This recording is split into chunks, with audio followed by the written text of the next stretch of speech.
नमस्कार।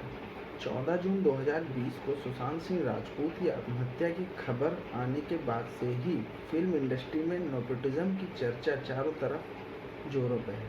चाहे social media, चाहे आम आदमी, हर आदमी इस बारे में बात कर रहा है और वो होनी भी चाहिए, क्योंकि नेपोटिज्म प्रोफेशनली भी अनएथिकल है, क्योंकि ये नए टैलेंट को रिस्ट्रिक्ट करते हैं उस प्लेटफॉर्म पे पहुंचने के लिए जहां वो डिज़र्व करता है। लेकिन नेपोटिज़्म केवल फिल्म इंडस्ट्री में ही एग्जिस्ट नहीं करता। नेपोटिज़्म हमारी पॉलिटिक्स में भी बहुत हाई लेवल पर एग्जिस्ट करता है, जो कि आम जनता को, सबको एक तरीके से अफेक्ट करती है पॉलिटिक्स। वहाँ भी नेपोटिज़्म बहुत ज़्यादा है।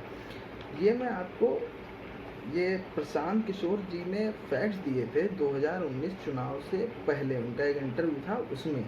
तो मैं रेफरेंस के लिए आपके सामने रख रहा हूँ, जिससे कि आपको थोड़ा आइडिया हो किस लेवल का नेपोटिज्म पॉलिटिक्स में है।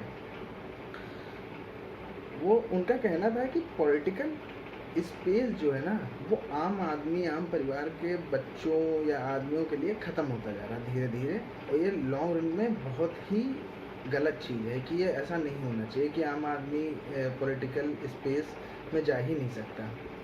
और उन्होंने इसके रिगार्डिंग फैक्ट्स ये दिए थे कि जो 1952 लोकसभा इलेक्शन हुआ था, उसमें 40 साल से कम के जो एमपी थे, उनकी जो परसेंटेज थी वो 26% थी। और जो 2019 के पहले के जो लोकसभा कॉन्स्टिट्यूएंसीज का जो इलेक्शंस था, उससे जो एमपीज चुन के गए थे, उनमें जो 40 साल के कम के एमपी थे, उनकी परसेंटेज 7.6%।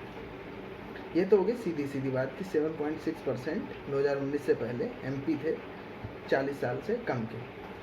अब आते हैं मेन बात पे कि जो 7.6% 40 साल से कम के जो एमपीज़ हैं, उनमें से 67% ऐसे हैं जो कि किसी पॉलिटिकल बैकग्राउंड, किसी पॉलिटिकल डायनेस्टी, किसी पॉलिटिकल फैमिली से आते हैं।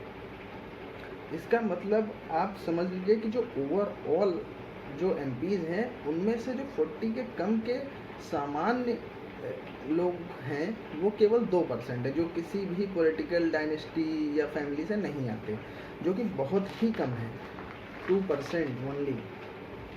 इसके बाद उन्होंने एक और फैक्ट दिया था कि 1952, 1957, 1962 के जो चुनाव हुए थे, उनमें 70 साल से जो ऊपर के एमपीज़ थे, उनका परसेंटेज बहुत ही मिनिमम था कि 1%, मैक्सिमम 1% या उससे भी कम।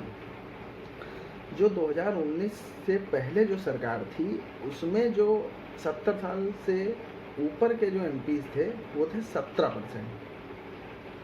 क्योंकि ये ऐसा हो रहा है कि जो भी पॉलिटिक्स ज्वाइन कर रहा है, वो छोड़ना नहीं चाह रहा है। अब वो छोड़ के तभी जाता है लास्ट में, जब वो अपनी सीट किसी अपने जानने वाले, अपने बेटे, भतीजे आदि को सौंप देता है, तो तभी वो जाता है। तो इस तरीके से जो स्पेस होता जा रहा है, वो धीरे धीरे कम होता जा रहा है सामान्य आदमी। तो ये आपकी जानकारी के लिए ही मैंने ये फैक्ट्स यहाँ पे रखे हैं कि ये रिलीजन, कास्ट, इन सब में बट के वोटिंग ना करें। वोटिंग अपने यहाँ के, जो आपकी कॉन्स्टिट्यूएंसी से सबसे सही आदमी हो, चाहे वो किसी पॉलिटिकल डायनेस्टी से बिलोंग करता हो या ना हो, आप उसे ही वोट करें। क्योंकि अगर केवल पॉलिटिकल डायनेस्टी से ही लोग जाते रहेंगे, तो फिर ये देश के डेवलपमेंट और भविष्य के लिए बिल्कुल भी सही नहीं है। Thank you.